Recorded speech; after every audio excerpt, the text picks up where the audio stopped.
Você não é a única pessoa do mundo que já se viu imersa na rolagem entre vídeos apresentados pelas redes sociais e, quando percebeu, havia se passado horas e horas. Essa experiência é facilitada pela forma como os aplicativos escolhem nos entregar o conteúdo, por meio da rolagem infinita. Ela consiste na reprodução ininterrupta e em sequência de conteúdo que agrada o usuário. Contudo, esse modelo tem sido acusado de causar dependência semelhante à provocada por substâncias químicas e ser predatória para a saúde mental, especialmente de jovens e crianças.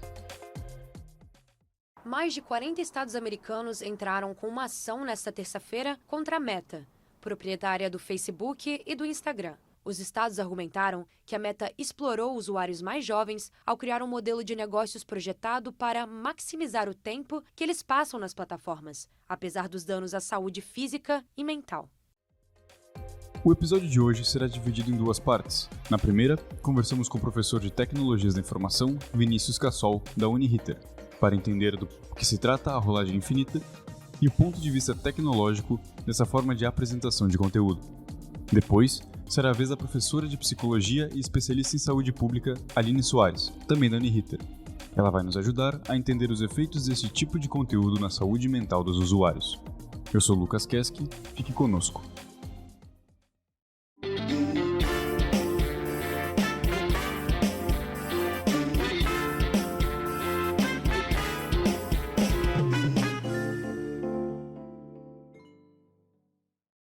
Então, professor, de início, lhe pergunto o que é rolagem infinita e quais são os exemplos que vemos diariamente dessa tecnologia. Bem-vindo.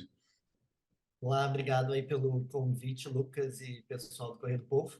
Bom, a rolagem infinita, né, ela é uma característica dos aplicativos, dos sites, dos aplicativos de TV que a gente usa e às vezes nem se dá conta, que é o simples fato da gente ir rolando a tela e passando as informações, passando as opções e sempre receber algo que nos chame a atenção, né? Então, às vezes, a gente senta sábado à tarde, vou escolher um filme para assistir na Netflix, na Amazon, e eu penso, vou ficar 2 horas assistindo filme, passou 40 minutos, eu ainda estou descendo a tela, tentando escolher o filme que eu vou assistir, né? Sim. Então, essa é o grande resumo, assim, da rolagem infinita que a gente tem em todas as telas. Certo. Bom, professor, como funciona esse tipo de conteúdo? Porque, como o senhor citou, é um conteúdo que vai sendo atualizado e as próximas opções que aparecem são sempre coisas que são, pelo menos um pouco, né, do gosto de quem está procurando, né, do usuário.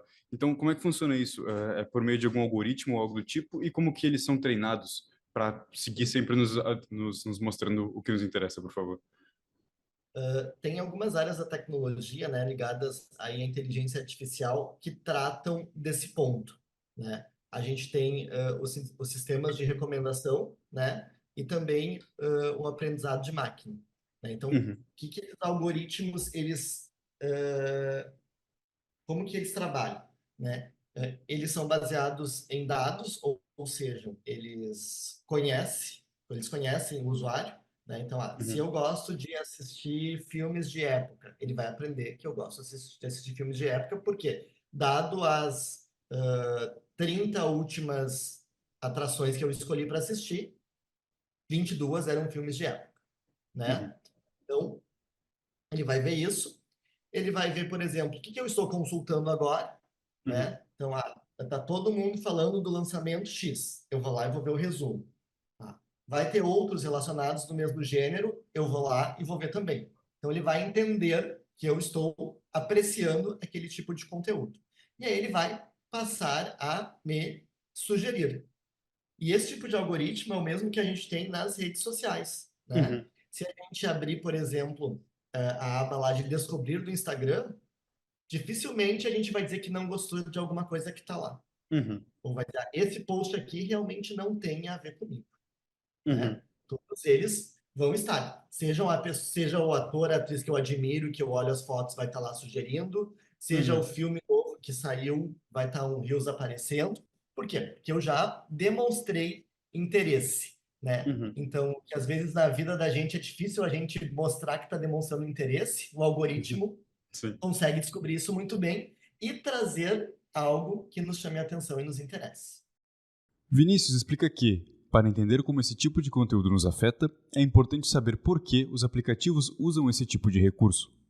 Em que ponto? Aí tem uma linha muito tênue que a gente não consegue mapear, mas que ela existe, que é quando que eu deixei de me divertir e tô no modo automático, né? Quando que eu deixei de consumir algo que realmente está produzindo dopamina, me dando uma motivação e passou só a consumir tempo, né? Então essa linha e essa barreira também é difícil para a gente enxergar, mas que a gente também tem que ter em mente, né? Existem, claro, né, orientações aí de boas práticas de uso, né? A gente não deve usar antes de dormir, uma hora antes de dormir, ou a gente deve alterar as configurações para diminuir a luz clara, para mudar o brilho do telefone, Uhum. né? Então, existem alguns estudos que trazem alguns pontos desses, mas o ser humano sempre está no controle. Sim. Então, né? É eu que vou dizer, não, aconteceu alguma coisa muito legal, eu quero olhar, eu quero postar agora, e não vou mudar a configuração de brilho, porque é muito importante, eu vou usar e eu vou assumir o risco, né? Mas Uhum. a questão é quando isso acaba virando rotina. Claro. E é o que eu acho que, tanto para mim, provavelmente para ti, a maioria das pessoas, a gente tem isso tão intrínseco dentro da gente que a gente não consegue enxergar que eu deveria ter um tempo offline, né? Se a gente perguntar, quando é a última vez que você ficou offline? Se a gente ficar meia hora longe do telefone, parece que alguma coisa aconteceu, né? A gente não é uma ou nem duas pessoas que dizem, eu fui no cinema, não avisei ninguém, fiquei 2 horas, 3 horas, meu primário, fiquei 3 horas offline, o pessoal começou a surtar o que aconteceu, onde está, o que está fazendo. Sim. Aham. Entendi. Bom, professor, seria isso, na realidade, que eu tinha pensado em perguntar para o senhor. Não sei se tem mais algum assunto que a gente não chegou a tratar e que seria interessante, que ficou sobrando, enfim. A gente tem, por outro lado, né, o lado das empresas que desenvolvem essa tecnologia, né, que é um desafio tecnológico e não deixa de ser uma área de trabalho também, né, desenvolver os algoritmos cada vez mais eficientes, cada vez mais apurados para fazer essa sugestão de conteúdo, né, porque a sugestão de conteúdo ela vai refletir também na monetização. Quando a gente está assistindo ou está passando o feed, né, de tempos em tempos aparece uma propaganda. E Uhum. cada vez mais as propagandas também são propagandas que nos interessam. E aí a chance da gente ver uma propaganda que nos interessa e clicar é maior. E aí a Uhum. gente clicando, o retorno para a ferramenta financeiro começa a acontecer, né? E clicando e levando a uma compra, o retorno é maior. Então a gente está, mesmo que a gente não saiba, não considere, a gente está com os nossos passos todos monitorados no mundo virtual.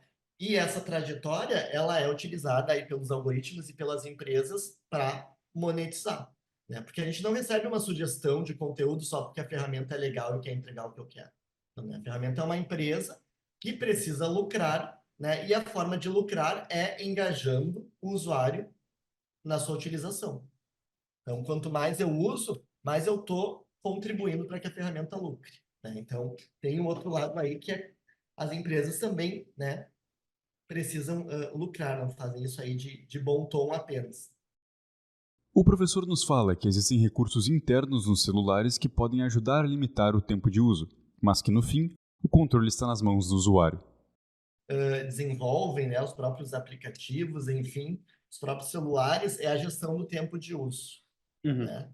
Então, o iPhone, o Android, ele não está sendo só legal em nos dar uma ferramenta que mostra, no teu tempo de uso, tanto foi em determinado aplicativo, Uhum. né? É porque isso mostram, né, que é importante a gente ter esse tipo de retorno, né? Provavelmente as empresas também já foram questionadas, né? A gente sabe a repercussão que teve quando a Meta começou a ser questionada e recebeu processos de usuários dizendo que estavam com a saúde mental afetada porque gastaram muito tempo vendo pessoas felizes no celular, né? Uhum.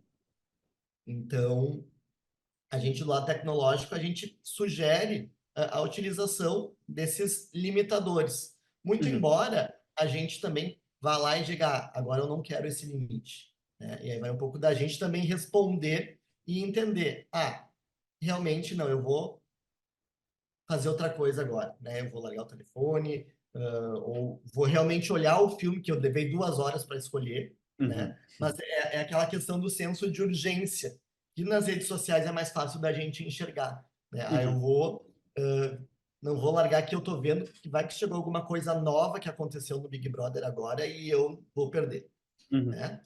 A gente talvez não pensa isso, mas inconscientemente é algo que está acontecendo, Uhum. né? Diferente um pouco de quando a gente vai ver um filme, né? Ah, levei 40 minutos escolhendo. Talvez eu não me dou, não vou pensar, vai surgir outro. Não, eu vou olhar e vou assistir.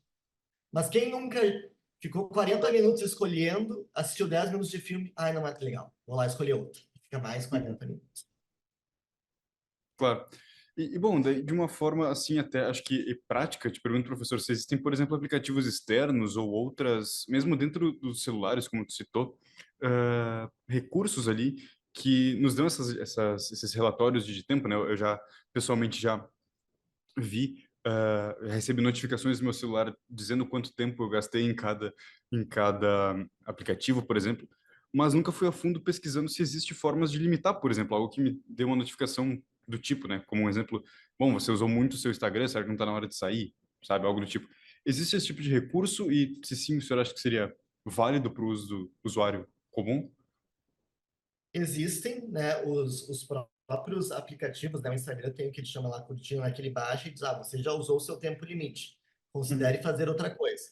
E aí tu uhum, diz, ah, ok, vou fechar. Ou tu diz não. Então, no fundo, quem toma a decisão é a pessoa, claro. né? Então, a gente recebe essas dicas, né? Mas é a gente que tem que tomar a decisão de abandonar, né? E às vezes é mais difícil. Eu brinco que o... Brinco não, mas é uma verdade, né? Porque o nosso celular nunca está a mais de um braço de distância da gente, Uhum, né? Então, mesmo trabalhando, quantas vezes a gente não pega o celular que está do lado e abre e fecha e não faz nada, né? Então a uhum, gente tem esse estímulo quase que físico, né, de pegar o celular e abrir os aplicativos, né? Então, por mais que a gente receba esses avisos, né, que o próprio sistema operacional do celular forneça, é a gente que tem que se dar conta, por mais difícil que isso seja, de como a gente vai se utilizar disso a nosso favor, né? Então, os sistemas operacionais podem deixar isso mais fácil ou mais difícil, né? O iOS, ele te dá a opção, né? Ah, você já usou o seu limite. E ele diz, ah, ignorar por 15 minutos. Te dá mais 15 uhum, minutos de lambuja, né? Ou, ah, ignorar por hoje. Te dá alforria, te libera e você segue usando, né? No Android, eu já vi versões onde acabou o tempo, ele dá o aviso e fecha. Porém, se você quiser liberar mais tempo, aí você tem que entrar nas configurações, ir lá, mexer, acessar. Tipo, é mais trabalhoso. Aí a uhum, pessoa acaba, tá, fechou, fechou. E no iOS uhum. parece mais fácil. Mas aí vai de aparelho para aparelho. Então, professor Vinícius, muito obrigado por ter conversado com a gente. Agradeço muito a sua presença, por ter esclarecido todas as nossas dúvidas e como que o pessoal que se interessa por esse assunto pode te encontrar depois. Bom, eu que agradeço a oportunidade, obrigado pelo convite, né? É um tema aí que tem muito pano para manga, né? Dependendo do olhar que a gente dá, a gente consegue desenvolver bastante coisa. Então, obrigadão aí pelo convite. Quem quiser entrar em contato no Instagram, Vini Cassol Real. Perfeito, certo. Muito obrigado, professor. Obrigado mesmo e até mais. Tchau, Valeu, tchau. até mais.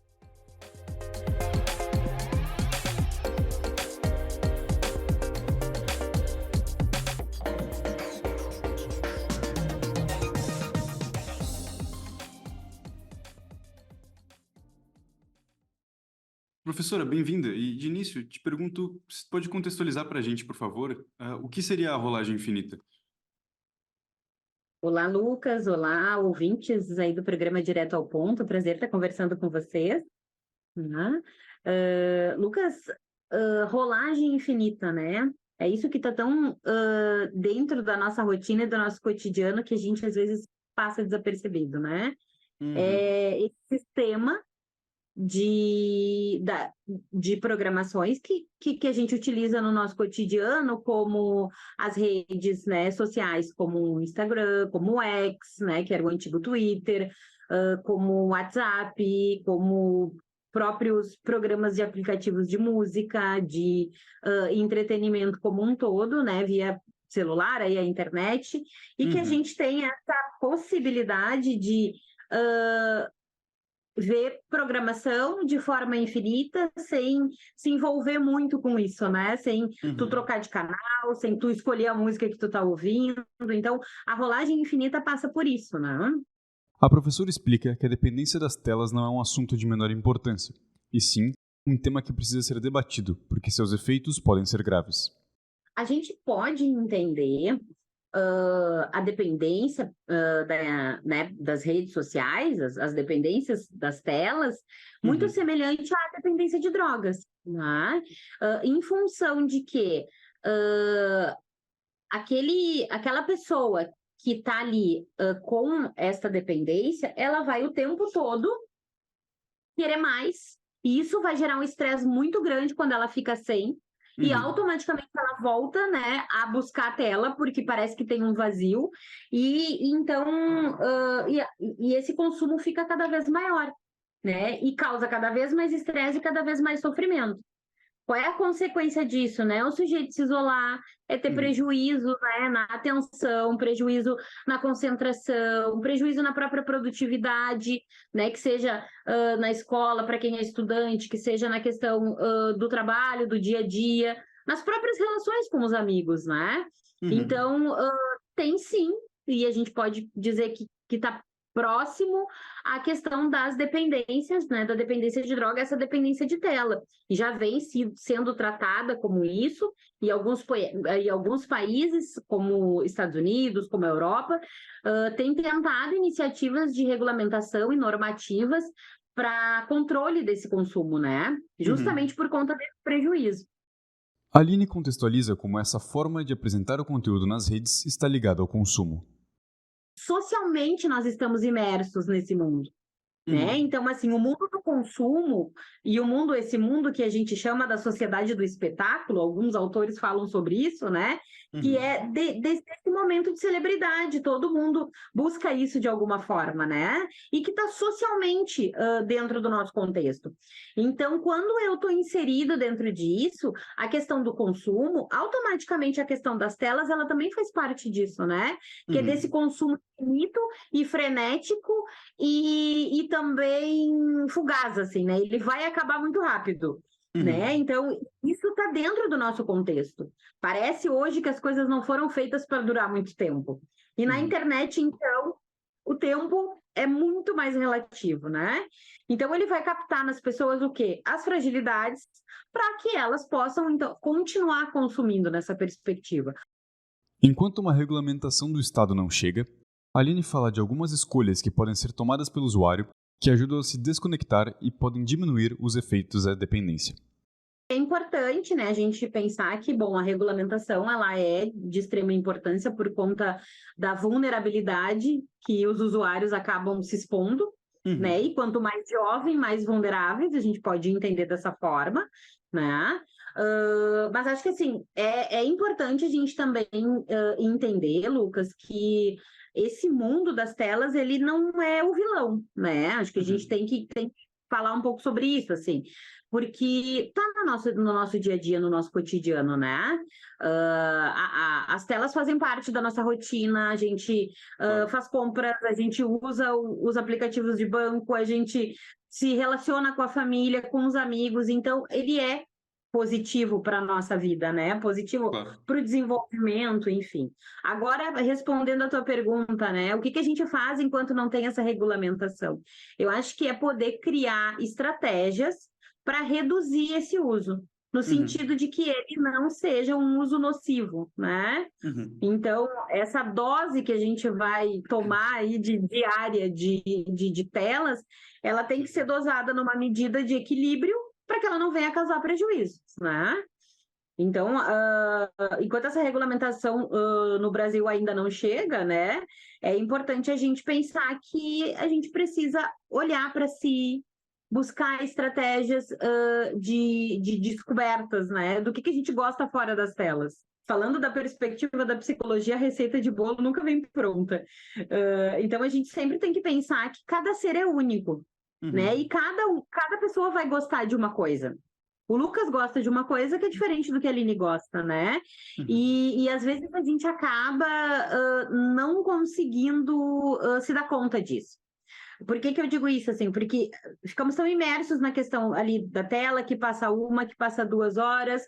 Aí eu falei que eu ia ler um livro e eu peguei o celular, quando eu vi passou 2 horas e era o tempo que eu tinha para ler um livro, por exemplo, que é uma coisa que eu gosto de fazer.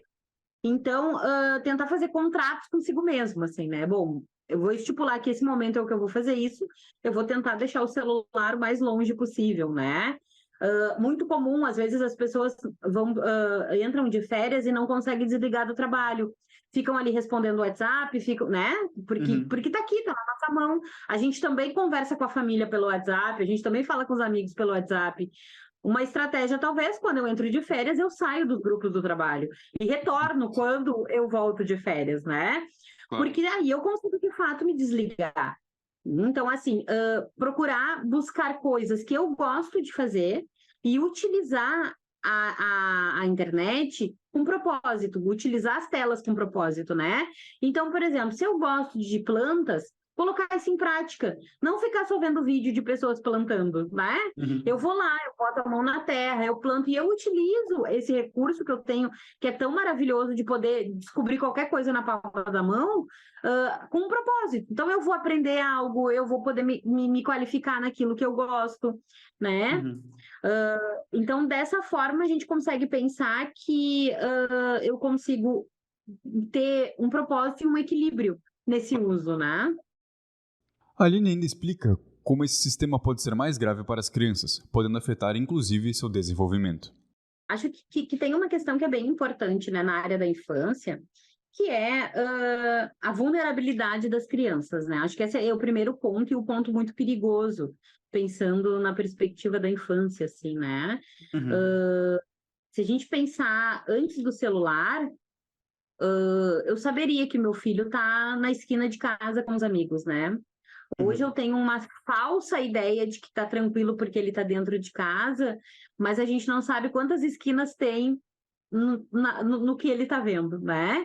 E isso coloca vulnerabilidade. A gente sabe da questão aí dos crimes que tem, né, hoje virtuais, né? E as crianças ficam mais vulneráveis, óbvio, por esse motivo. Então, acho que a questão da segurança é uma coisa que a gente precisa pontuar quando fala de telas. Então, hoje em dia já existem controles de uso, né? Acho que o próprio Instagram, por exemplo, ele limita que vai usar 1, 2 horas quando a criança, né, é muito pequena. A gente também tem controles de que canais vai entrar, quais páginas e conteúdo vai poder consumir, então isso é bacana para os pais também poderem se interar e poderem, né, utilizar isso para as crianças.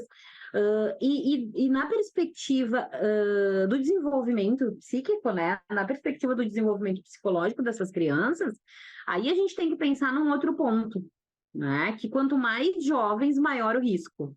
Né? Quanto mais jovem a criança tiver acesso à tela, maior o risco. E que risco é esse, né? Na perspectiva psicológica? É de prejuízos no desenvolvimento. Tá? Por quê? Porque é no brincar que eu desenvolvo muitas das coisas que eu vou utilizar na fase adulta, né? E o brincar não é brincar na tela, brincar é brincar na terra, brincar com quebra-cabeça, jogar futebol, é ralar joelho, é brincar com um amigo, né? Então, aqui eu vou desenvolvendo recursos psíquicos para trabalhar com frustração, né? Para lidar com nãos, para aprender a dividir, para aprender até mesmo a defender o que é meu, é aqui mesmo que eu, né? É na brincadeira. E quando a gente retira isso das crianças, a gente retira essa oportunidade deste desenvolvimento. E, consequentemente, adultos, os jovens adultos que têm dificuldade de lidar com frustração, que têm dificuldade de lidar com nãos, né? E outro prejuízo que a gente pode pensar da questão do desenvolvimento são prejuízos na atenção, na concentração, no desenvolvimento ali da curiosidade, porque está tudo pronto na internet, né? Claro. Então, isso é importante a gente pensar que quanto mais jovem, maior o risco. Por isso que, quanto menor a criança, ela não precisa de tela, dá um brinquedo, né? Deixa brincar. As telas, elas podem vir ao longo do tempo. Eu acredito que a questão das telas, assim, acho que para todas as idades, né? ela pode ser tanto amiga quanto, né, inimiga. O importante é a dose, né? A gente conseguir ter um equilíbrio nessa relação, fazer pactuações, às vezes entre família. Não adianta eu proibir um filho que ele não pode usar o telefone, mas eu estar com o telefone o tempo todo na mão, né? Então, às vezes, quando é a família inteira, e isso é muito comum, porque tá no nosso dia a dia, né? Da gente conseguir fazer pactuações no sentido assim, bom, vamos utilizar o momento X para ninguém usar celular, vamos fazer um passeio num lugar que não pega internet, né? Então, ir fazendo algumas coisas que a gente possa viver a vida fora das telas um pouquinho. Acho que isso é o principal, assim, descobrir o que gosta e viver fora das telas isso que gosta também. Por fim, a professora ressalta que a busca de ajuda de um profissional pode ser a melhor forma de lidar com o vício nesse tipo de conteúdo. Bem importante isso, Lucas, que eu acabei não falando ao longo da nossa conversa, assim.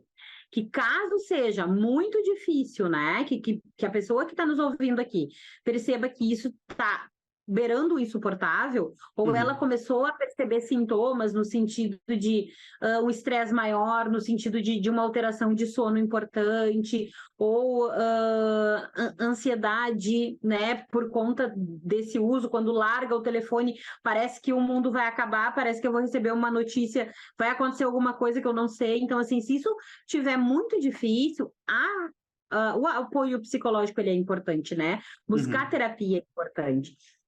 Então, acho que isso é um recado bacana, assim, quando perceber que as coisas não estão legais, busque terapia e busque com profissionais qualificados, com profissionais que tenham ali, né, um registro no Conselho de Psicologia, porque hoje a gente também vê muita coisa na internet de terapeutas de tudo quanto é jeito, mas psicologia com psicólogo, acho que só para deixar isso frisado, assim, né? E aí, aonde que as pessoas podem procurar?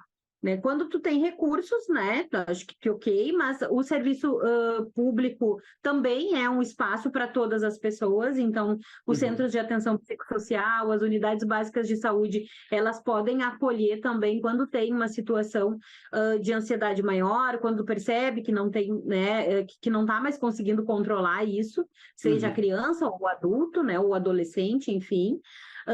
As universidades costumam prestar serviços, né, nas clínicas escolas, a própria Uniriter tem, né, a clínica integrada de saúde que faz esse acompanhamento e, né, então isso é bacana, assim, a gente também ter essa possibilidade de acesso. Então, quem tem, né, um convênio que possa utilizar seu convênio, quem quiser tem o acesso no SUS. E também tem esse apoio, né, das universidades hoje como um todo que faz esse trabalho com as clínicas. Certo. Bom, então, professor, muito obrigado por ter conversado com a gente. Agradeço mais uma vez por ter tirado tantas dúvidas em relação a esse assunto que é tão atual e também tão complicado. Obrigado e até mais.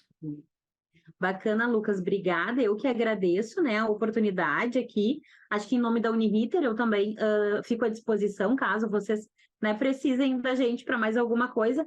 E eu gostaria também de deixar disponível a minha rede social, caso, né, os ouvintes queiram entrar em contato, tirar alguma dúvida, ou também, né, se quiserem seguir lá.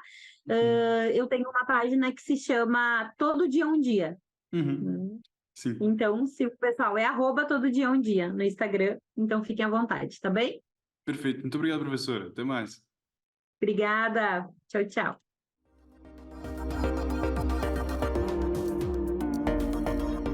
O Direto ao Ponto de hoje fica por aqui. Para ouvir outros episódios deste podcast, basta acessá-los no site do Correio do Povo, no YouTube ou no seu agregador de podcasts preferido.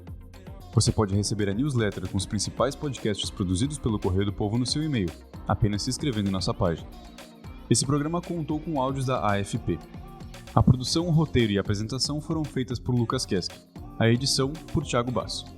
Obrigado por nos acompanhar e até a próxima.